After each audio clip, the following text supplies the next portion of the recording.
আচ্ছা ভাবি, আপনার হাজবেন্ড সুমন ফকির নাকি 2-3টা বিয়ে করছে? ওই যে 3টা বিয়ে করছে 2টা বিয়ে করছে ওটা তো আমি জানি না, বুঝছেন? ওনার নামে নাকি মামলাও হয়েছে, তা পুলিশ ধরলে আপনি কি করবেন? আমি ওর মুখ থেকে প্রথম স্বীকারোক্তি আদায় করতে চাই, কয়টা বিয়ে করছে কয়টা মেয়ের জীবন নষ্ট করছে ওটাই। Bye bye, tata, good bye, Gaya. Hello জামাই, তুমি নাকি আর একটা বিয়ে করছো, কথা কি সত্য? আরে আম্মা জান, আপনি মানুষের কথায় কেন কান দেন? মানুষ তো কত কিছুই বলবে। মানুষের কথায় কান দিনে তোমার শ্বশুর দেখছে তুমি নাকি আর একটা বিয়ে করছো। আম্মা জান, আপনার মেয়ে হলো আমার আসল বউ, আর শ্বশুর যেটা দেখছে সেটা হলো আমার ধর্মের বউ। ভাবি, শুনলাম আপনি নাকি আইফোন 17 ম্যাক্স প্রো নিছেন। জি অরুণ ভাই, ঠিকই শুনছেন, অনেক কষ্ট হয়েছে নিতে।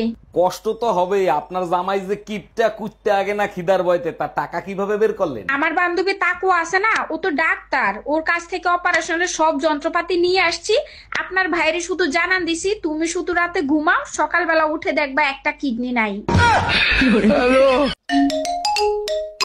হ্যালো জামাই, তুমি নাকি আর একটা বিয়ে করছো, কথা কি সত্য? আরে আম্মা জান, আপনি মানুষের কথায় কেন কান দেন? মানুষ তো কত কিছুই বলবে। মানুষের কথায় কান দিনে তোমার শ্বশুর দেখছে তুমি নাকি আর একটা বিয়ে করছো। আম্মা জান, আপনার মেয়ে হলো আমার আসল বউ, আর শ্বশুর যেটা দেখছে সেটা হলো আমার ধর্মের বউ।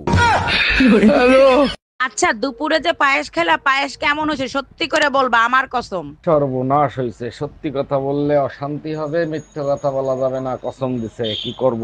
আরে কি হইলো, চুপ করে আছো কেন? বলো না কেন, বলো। তুমি কি জানো তোমার হাতের ছোঁয়া পেলে বিষও অমৃত হয়ে যায়? তুমিও না সব সময় একটু বাড়িয়ে বাড়িয়ে বলো।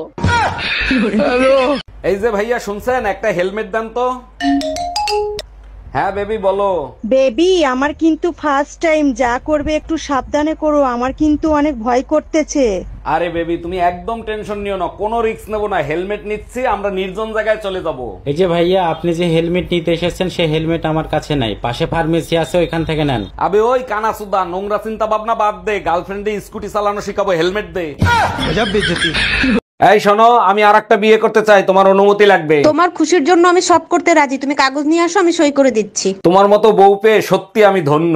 আচ্ছা শোনো, সেকেন্ড হ্যান্ড পিস্তল কি 8-10 হাজার টাকায় পাওয়া যাবে?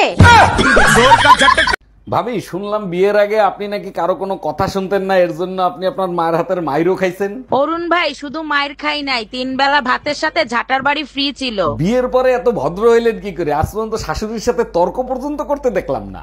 ভদ্র কি আর সাধে হইছি? বিয়ের পর যখন জানতে পারছি সব সম্পত্তি শাশুড়ির নামে।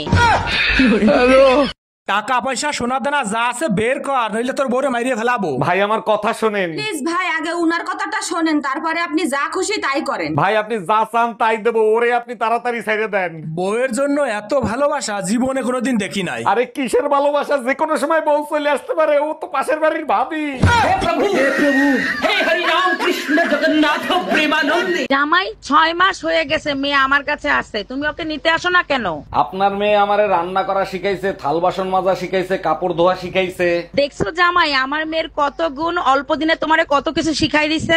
আমি এখন ঘরের সব কাজ করতে পারি, আপনার গুণধর্মে আপনার কাছেই রেখে দেন।